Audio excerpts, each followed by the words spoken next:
Going to do a little bit of baking bread today and talking about how to make your loaf a bit lighter and fluffier. So if you're joining the live stream, then do say hi, or if you're watching back, say hi. And if you've got any bread making questions, then do let me know. Just taking a moment to make some bread here. If like me, you're in where I am in the UK, it's currently a school holiday, so a moment of quick calm, just 5 minutes to try and make some bread. So just taking some time, and this is actually one of my kids' favourites because it turns out light and fluffy, and it's a little bit sweetened as well. So a really delicious bread, and one that goes down really well with certainly with my kids at home. So let me know if you're baking bread at home or if you've got any bread making questions.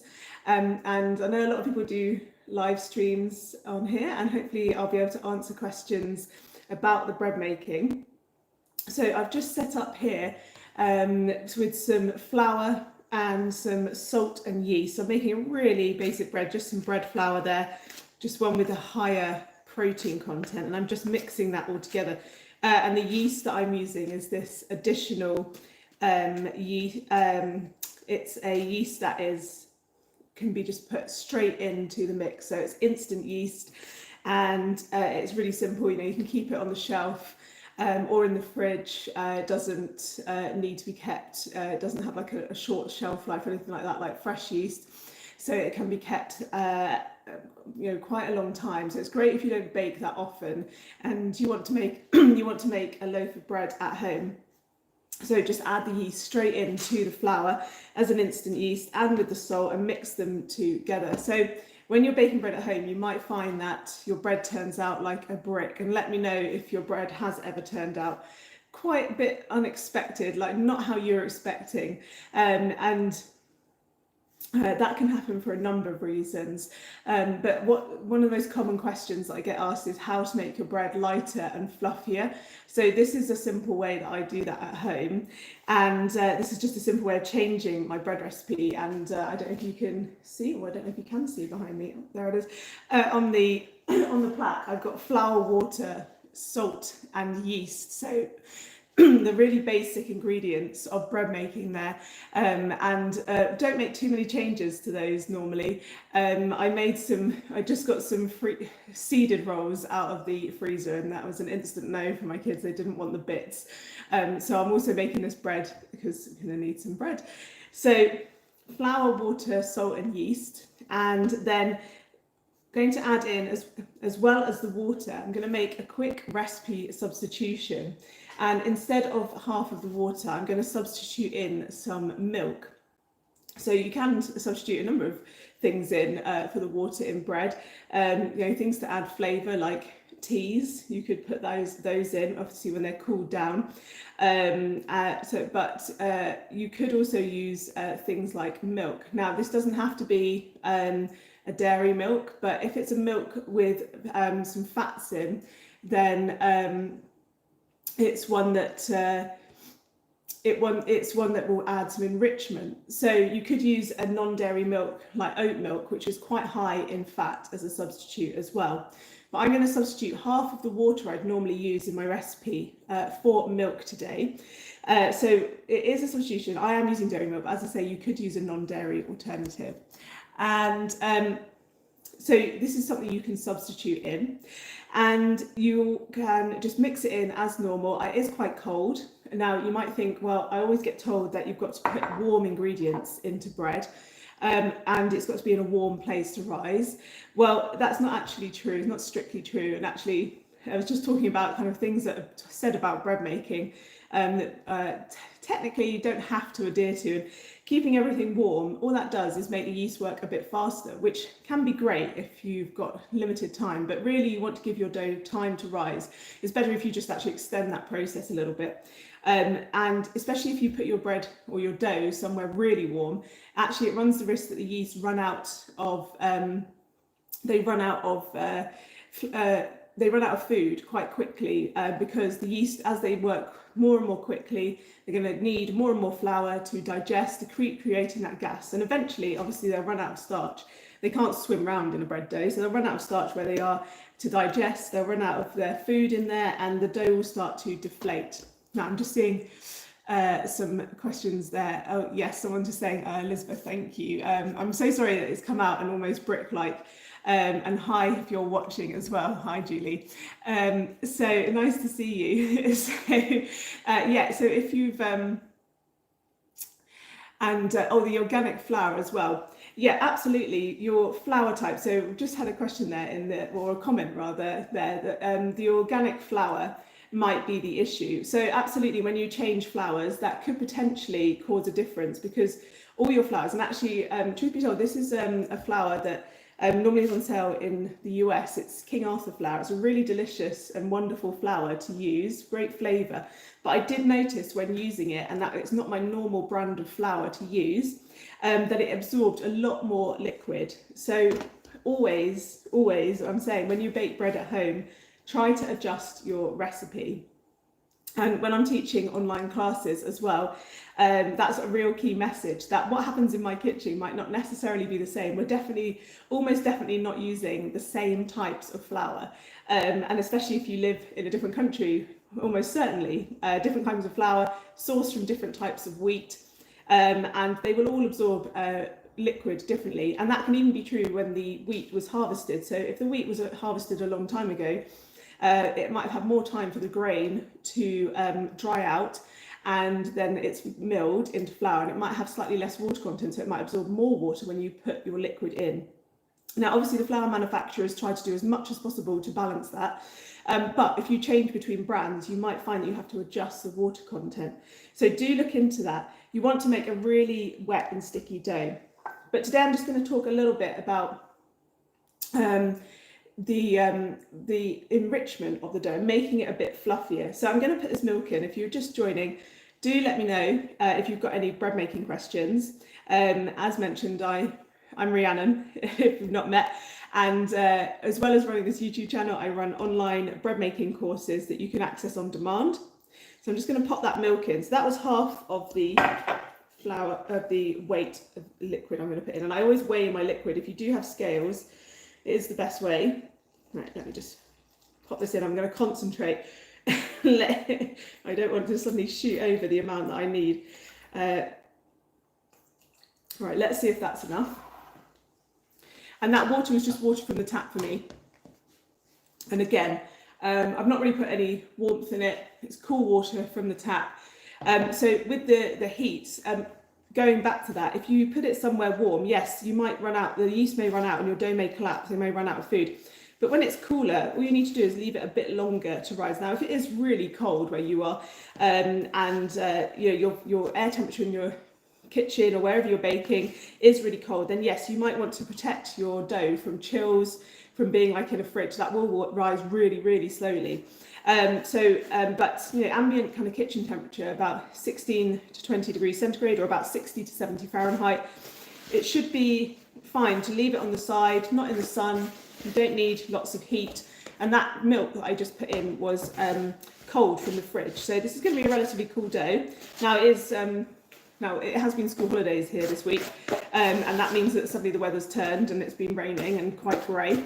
But the sun is poking through a little bit today, so I'm hoping that it will warm up this room, and it should help bring my dough. Let's have a look. Oh, you're in the US as well, Elizabeth. Fantastic. So you may have come across King Arthur flour, and absolutely with the organic flours, especially if you get that kind of from a small batch production, it may just be that the flour needed a bit more liquid in it, and especially if you change, for one, if it's the way it's milled as well. So if it was stone ground, and obviously hopefully they'll be able to tell you, or you can find out how your flour is produced, it's much less likely that you'll find stone ground. Well, I can't comment for the US, but having travelled there recently, it's not something I did see a lot of in the supermarket, but that's the main chains. If you've got more local producers, you might find stone ground flour, but stone ground flour will always have flecks of the hard kind of outer casing, the bran of the grain, and that can again absorb a lot more water, so it can make your dough a bit heavy. All right, let me just bring this together. This is where I get covered in dough and then I can't, I can't touch the screen. So you can hopefully see that the dough has come together quite nicely there.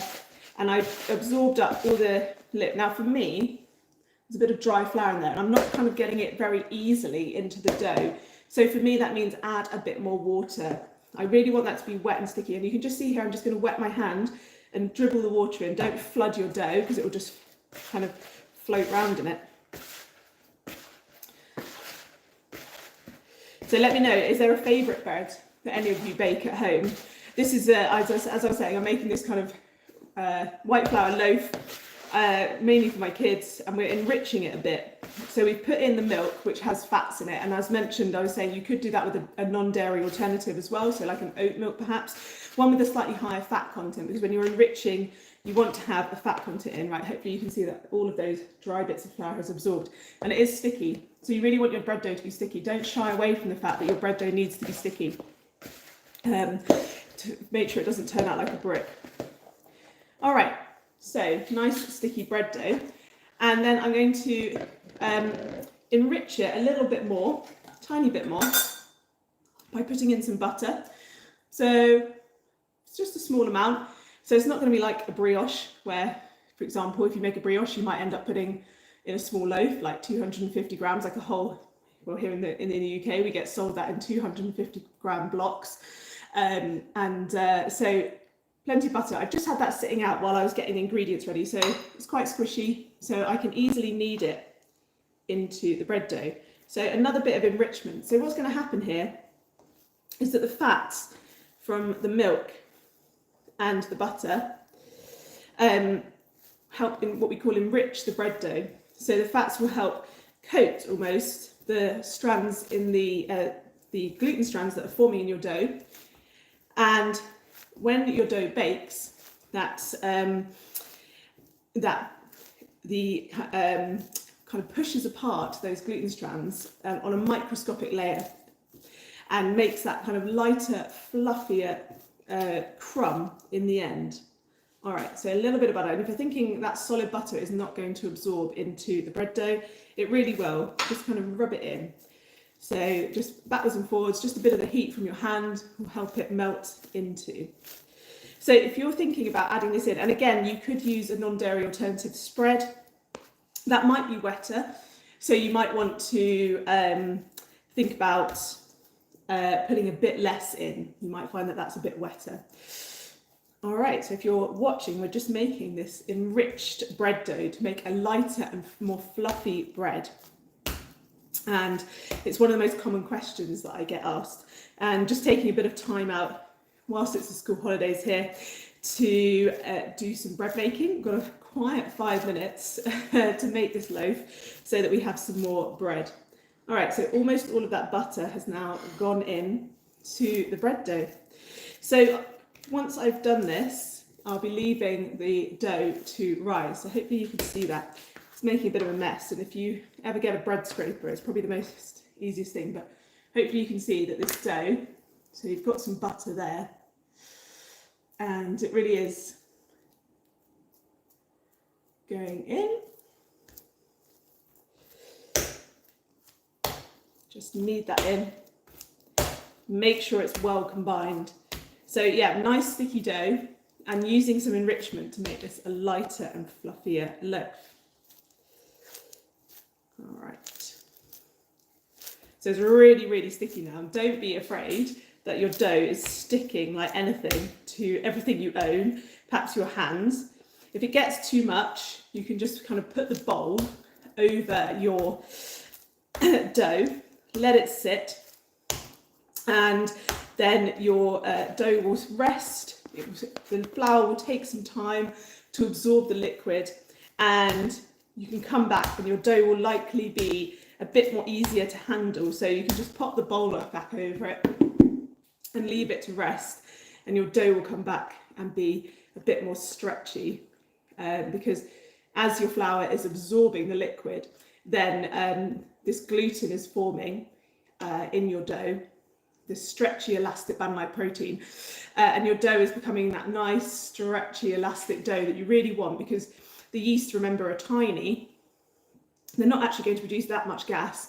They're certainly not going to have that much pressure. So if you're struggling to stretch that dough, if it's really tight and it's not stretching very well, and you're struggling to do that with your hands, with your own arm muscles, then your yeast really have no chance. So making that stretchy, elastic dough is really key. This is another great use of a dough scraper, is to get all the dough off your off your hands when it's really sticky. Just rub them together as well and it will come off. All right. Well, if you're just joining, then hi, I'm Rhiannon. I'm just making a loaf and talking about how to make a fluffier and lighter loaf. And actually, if you've got any other bread making questions that you'd love to have answered on a live, then do let me know.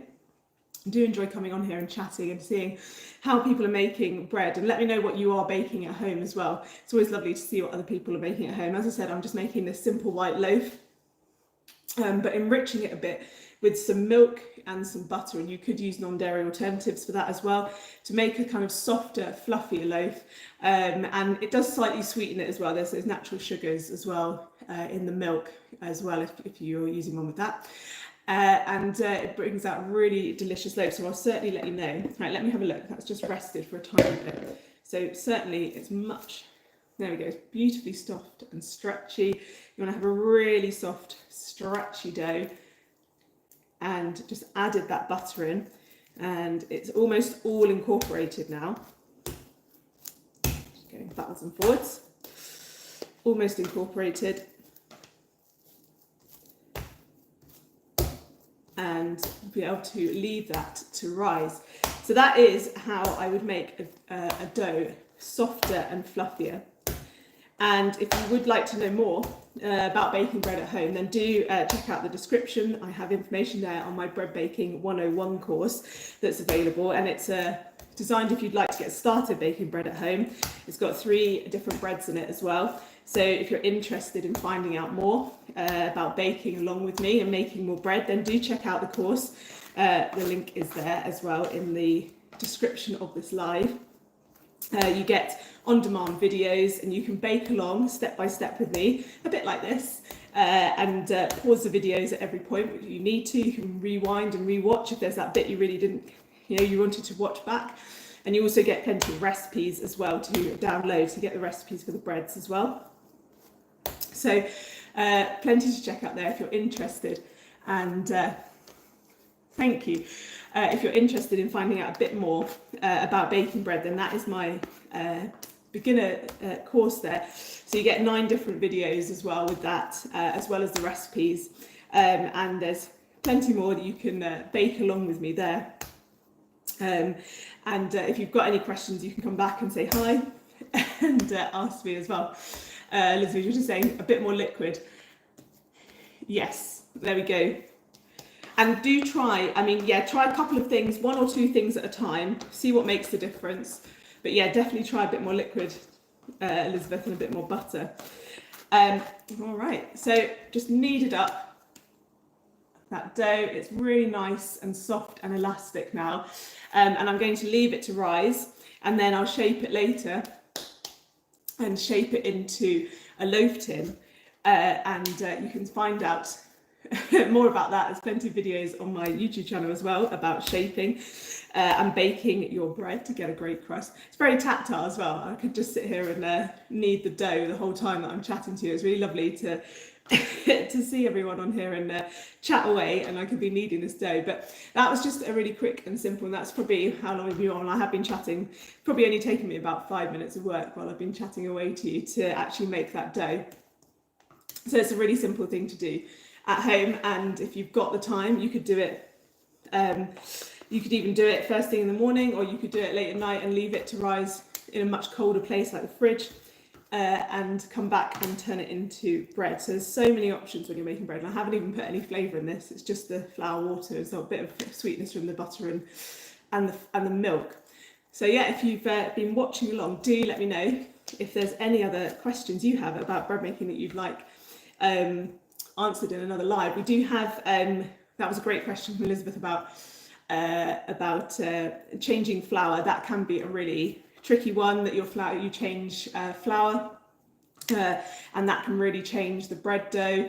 So that's another one to look out for when you're baking bread and it doesn't quite turn out like you expected. So it's definitely a one to think about as well.